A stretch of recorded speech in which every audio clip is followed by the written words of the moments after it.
Tony swag. Worth dying for, worth killing for, worth going to hell for.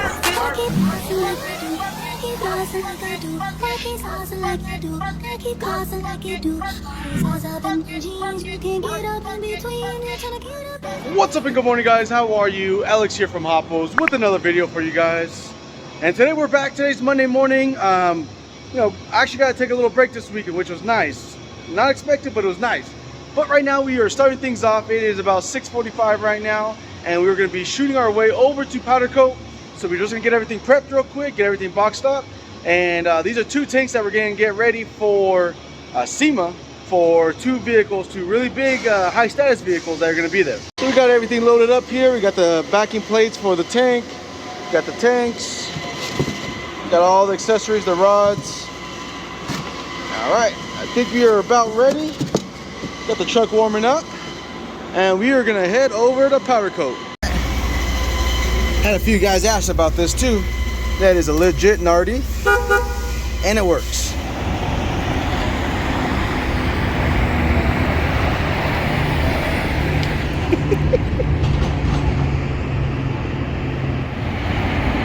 All right, so we're gonna be heading our way over to powder coat right now. We're gonna be dropping off all the tanks and all the backing plates and all the rods and all the little accessories. So we're gonna get going here. A lot of times the biggest thing on this truck, the hardest thing about this is remembering where the blinkers are at. I'm so used to like grabbing to this side and hitting my blinkers, but then what happens is I end up hitting the windshield wipers. So that's the most complicated thing. I always forget which side the blinker's on. It's not very hard. It's actually pretty simple. Getting used to the left-hand stick was not bad. It's been actually kind of fun. So just a few little things gonna work out in here. As far as everything else, I mean, it runs and drives fine. But just a little steering's a little off. I get a little wobble every once in a while. Other than that, we're all good. Get over to powder coat real quick. Let's go wake those guys up nice and bright early in the morning. Just gonna drop off the stuff at Powder Solutions real quick. All right, nice and fast. Got everything situated here. Truck's on. Let's get rolling. Welcome back, guys, to day number 2 on this video, because yesterday things got busy yesterday, so I wasn't able to film as much as I wanted to, but we did knock out the items that we did have on, well, at least that I had on my list in my mind. I want to knock out obviously what you guys saw in the beginning of this video here, the air setup. Well, we completed them, or completed it. So some of you guys have been seeing this. If you guys follow us on IG, we've been posting this. This is our new 5-gallon HHT tank. This is 100% US made. It is all machined here in-house. And this tank right here, we wanted to go complete opposite of the traditional tank. And what people are doing traditionally are normally like really small, thin, lightweight, small, like, I don't know. They're just making them to where they're as cost efficient as possible. And our whole goal behind this was to kind of get away from that trend. We didn't want to stick with cheap, thin, import. We wanted to stick with something that's going to be beefy, super thick, heavy duty, something that looks like you're getting what you're paying for. I believe that this right here is a prime example of just being a little bit different. But what we did here is, this is a full billet 6061 side plate. As you can see how thick this guy is. I mean, it is just about 2 fingers thick here. But the way we machined this is we made it where it has a universal mount all the way around this guy. So any which mounting position you would choose to mount your tank at, which I'm talking about the lower legs here, these could rotate. Plus you have a few degrees of correction just in case your floor is not 100% level or your mounting surface isn't 100% level. But if you wanted to rotate this guy and scoot this over to these 2 holes, you can scoot them over here, and then same thing, you still have a little bit of correction. So we did that, and then on top of that, it also has a compressor mount that is going to be optional, and this guy has the same option. You can rotate this all the way around. You can mount the compressors on top, on the back, on the bottom. If you're hanging this from the back side of a truck, you can put these legs up on top, mount it directly from the top, and that way your drain always stays at the bottom. Show you guys the back side of this tank right here. These are 6 rods that you see that actually hold this whole tank together. These are solid stainless steel, and these are fully machined and threaded through. So the threads go right about to here. They get a long, I believe, 1.75 inch bolt that runs through there. Everything is nice and solid. Again, we went for beefy, thick, heavy duty. We want you, when you grab this, to know that this is US made. I mean, just by the feel of it, by the look of it.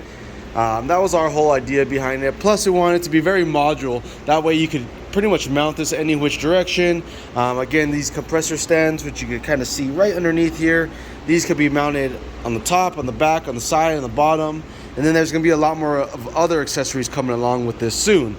Also, another option on here is going to be an additional manifold plate. That way, if you're running say you're running individual valves and you just want the compressors mounted on the tank, then you have the option to do that. If you wanted to run it exactly how we see it here, toss the manifold on here, then there's the additional manifold plate, which will fit the SLAM, Airlift, and AccuAir, the VU4, if I'm not mistaken. This is really cool. This is really something that we've been wanting to build. I'm glad we've finished it right before SEMA. We will have this debuted in a few cars at SEMA. All these videos that I've been kind of like stressing on about it, well, it's because these weren't 100% done. We had pretty much built our first one probably, I don't know, let's say the idea came in probably about 6 months ago. Then from there we started testing probably about 3 months ago. We pumped this guy full of air. We sat there and leak tested it, pressure checked it. I mean, we checked for failures, for weaknesses. And while it took us a few months to get everything all dialed in, once we got that all dialed in, then we had to order all extra material because there's a few changes that we made. Some of those changes that we made were pretty much just all cosmetic stuff, like the height of the leg, the width of the compressor stands here. We wanted to make it universal for 380s, 444s, 480s, and 485s, which all those compressors still fit on this manifold or on this compressor mount. Super excited to have those done. So with that being said, this one is actually going into one of our manufacturers' booth. They're teaming up with us, and we'll be putting it into their booth, displaying all of their product, which is all the fittings here. All these fittings, everything that's inside the SLAM manifold, these are all manufactured by Kamosi. On top of that, we have a whole bunch of featured vehicles and builds for this year that are also going to be supplying these tanks, or be utilizing these tanks. As you can see here, this one is ready for pickup. They're going to be driving by today to pick this up. This one is going to be going into a lifted vehicle. So when I say lifted, not lifted as in hydraulics, lifted as in lifted high, jacked up. So let me show you guys what else is going on here. You guys kind of know we've been all over the place as far as filming. I've been trying to stay consistent, but the way things are here, obviously we got to take care of business before we start filming. The guys are working on a whole bunch of kits to get shipped out today. So Mike got that going and taking care of this for us. So another thing, we have a few carts of these 1/2-inch center pressures that we're trying to figure out where we're going to go, because these are pretty full. And on top of that, all those up there. Oh, and these over here. So this is what we're trying to figure out, where we're going to place these at, because we're kind of overstocking right now, kind of prepping for next year already. So we're trying to make some space, make some room for that. Then from here, I'll show you guys on the plasma. Then on the plasma cutter, we have, I believe, 2 frame kits to be cut up today. So I already started them this morning, but today's supposed to be a hot one. Today's supposed to be like 103, 104 here. So early this morning, came in, we got everything. AC's kicked on in the main showroom area. All right, I kind of cut that short real quick. The guys are blasting the radio over here, so I had to shut it down real quick. But we are also working on frame kits. I believe, like I said, I think we have 2 of these we gotta do today. So I'm trying to get these cut before it gets real hot in here, because when we're cutting, it just creates more heat. On top of that, we get that little extra smoke, and it just makes it a little hard to work. So we're trying to get these cut. I'm aiming before 10 o'clock this morning. That's my goal. So, and then from there, I gotta start designing up one of our bigger builds for this year, which we have not received for SEMA yet. It is gonna be the 2022, if I'm not mistaken, Ford Lightning Lariat. And yeah, we got a lot of prepping going on, but we have not built nothing yet besides the air tanks for it. So as you guys know, it's gonna be on air suspension. So we gotta start building up some base stands and stuff like that for it as well. So we're gonna let that cut real quick, and then let me show you what else we're working on. In the machine shop side, we actually, over here in the saw, we actually have HD ball joints being cut up, all the materials being cut up for it right now. Then on top of that, we have another new item that's gonna be releasing pretty soon, which you're in the final stages of testing right now. Gustavo's been working on a new compressor air filter. These are gonna be part of the series of the air ride stuff here. This is gonna be just a dressed up filter, pretty much for the Viair 380s, 444s, 480s, and 485s. So as you can see, this is the front side of it. This is going to be what's goes on the compressor, and this is the back side of them. We're doing these in a few different configurations right now, just to kind of test the waters. Plus, I like to do things a little bit differently on tubing, so we're doing them in a female MPT port. And what he's working on over here is actually going to be a male, which is these ones, a male port. The male port because that's what comes stock on the compressor, so that way it just goes right on, easy, you can replace it out. Then we're doing some with female, that way we could go and toss a JIC fitting on there and tube out and run these guys remote if we wanted to.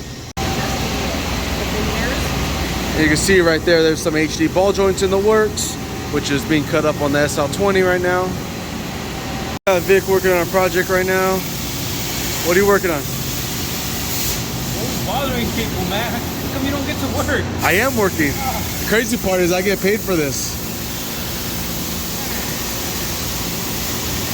Oh, you're screwing something. Normal, huh? You get paid to do that. Screwing around. You still haven't said what you're doing. Oh, taking off the pump. By doing what?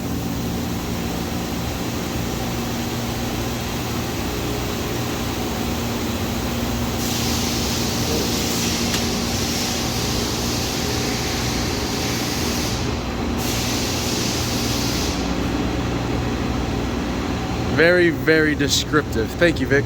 Thank you for that great commentary. It's a check valve. Oh, all right, cool. For the people that don't know, Vic is replacing a check valve here. This customer right here had a pump that had 2 bad dumps and 2 bad check valves, pretty much, or 1 and 1 or something, right? Yeah. So, might as well change all of so while he's already in there, might as well just replace everything. So Vic's hooking the guy up with 2 new check valves, 2 new dumps, getting everything Loctited up, just to eliminate any leaks off of the stuff that he is doing. Now Vic's not taking apart the whole pump because the guy didn't want to, I guess, but he's only fixing what is needed. Let me get you guys a little update of what's going on here so far. Today's not going as smooth as I would love it to be, but you know, sometimes you just gotta roll with the punches, make shit happen, and today's one of those days. On a positive note, we do have our first air stand for Ford Lightning, which I know you guys haven't seen yet, but it is going to be on its way shortly in the next few days. It's going to be actually about 10 days from now, I believe we should have it. So we're getting everything prepped. That's why I was going back and forth to powder coat, because our time frame from when we receive it to when it needs to be at SEMA is very, very short. I mean, very short. So we're trying to prep as much as we can now in order for us to get it done on time. Like I was saying, our day isn't going as good as it should be, or is it? Yeah, well, today's not the best day because I got a text message saying, hey, we lost the sample, and the sample was the custom color that the truck was painted. And every other color was good. That was the only one that we were kind of struggling on, trying to match up. And of course, there was only one sample of that. I had to give it to powder coat and they lost it. So that really screws me, because that screws me on time, for one. 2, we're having to come out of pocket on materials to reshoot another sample. And on top of that, now I gotta drive a round trip about 3 hours total to pick up the sample and get this powder on order, which this powder should have already been on order. So now this is gonna put us back about 3 days, a couple $100, and most of all, and most important, is we're gonna be behind on time now. So somehow, some way, we got to make up a miracle here. So we're trying to bust our butts to get these done. As you can see, I got water in my hand. It's like 102 right now, so it's a little hot in here. It's 102 outside. It's probably like 101 inside. So it's pretty hot in here right now. Here's the first stand for the Lightning. Like I said, this one kind of took a lot of thought process because we're doing multi-layers on this. So doing a bottom side layer that's going to be recessed and a top side layer that's going to be above the main layer. And we're doing that to bring a little depth into the stand. And the only reason we're doing that is because the whole front section is only about this big right here. This is actually the mat that came out of the frunk. So it's gonna be a little tricky to make this all fit in there, but we got it done. So now we just gotta get to cleaning, wire wheeling, welding and molding, and then somewhere in there we'll probably test fit. Got the stand all done up for the Lightning right now. This one was a little tricky because I had something in mind. Didn't know if it was gonna be able to happen by just designing it the way I was designing it, but it actually worked out perfect. I wanted to have a little bit of depth to it. So what I mean by that, I didn't want it to be just a flat stand like a lot of the ones that we normally do. A lot of times you always add the top layer on here just for a little extra detail, but I wanted to add something that made the stand look deeper. So what I did is I recessed a secondary, or actually a third piece down below to give it a nice gap in between all of it. And we're actually doing that. That way we could allow, when we do the lighting in here, the lighting will actually show through and actually shine onto that piece here. Something else we're working on right here, and Neil doesn't know about this. Neil's the owner of the Lightning. He's gonna get surprised with a set of custom air filters for his air compressor setup. And these are actually mimicking his Vossen wheels that he already has on his truck. So it's gonna be a little miniature version, about 3 inches or so of his wheel. You hear that? It's quiet in here. It's probably the first time all day that's been real quiet in here. Everyone's gone for the day. What we're doing right now, or what I'm doing right now, is I'm just finalizing the final counts of all the stuff we need set up for SEMA and displays and tanks and featured vehicles, getting everything lined up.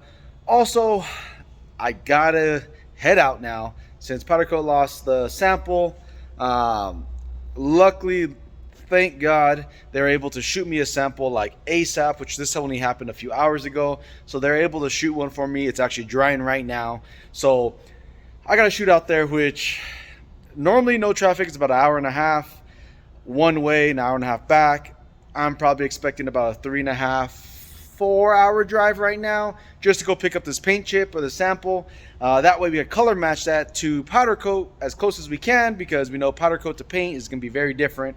So we have to have the physical sample of the paint and not just a picture of it or a color code, because it just doesn't do it justice. So got to do that, which sucks because that just ruins my night. I'm pretty much going to probably be getting home probably about 10, 11 tonight. Then from there, wake up 4:30, get over here, get everything set up, and then go back to powder coat again, because now the base stand is done. Then I gotta go drop the base stand off, get the powder on order, now have it overnight shipped and pay the extra 150 bucks to get it here on time, get everything shot, shoot back to the shop. Hopefully by then Gustavo's done with the little mini Vossen air filter style, and then shoot back to powder coat again, go drop that off. So it's just a lot of running around, a lot of logistics that have to happen in order for these cars to make it there. Of course, a lot of people don't show that. They just go, oh, SEMA, oh, look at pretty car, oh, look at, hey, you know, it's not like that. Especially when we're trying to manage and do about 6 of these. I think it's 6. I lost count by now. So things getting a little hectic right now. I always say that, but it's true. I mean, that's literally the life we live. So with that, I'm going to wrap up this video. Thank you guys for always watching, liking, sharing, and subscribing. I do appreciate all you guys. For all the people that stop by the shop that say, hey, I'll watch you guys' videos, I appreciate that. It makes it feel like these videos are worth it. So thank you guys. You guys have a great night. And it's very echoey in here because there's no machines on. It's very silent and it's very odd. Means I'm probably going to get a lot of work done right now. So thank you guys again. You guys have a good one. I'm out. They know it's Alex from Hoppos. Custom work come from Hoppos. I'm Rob Taylor 504.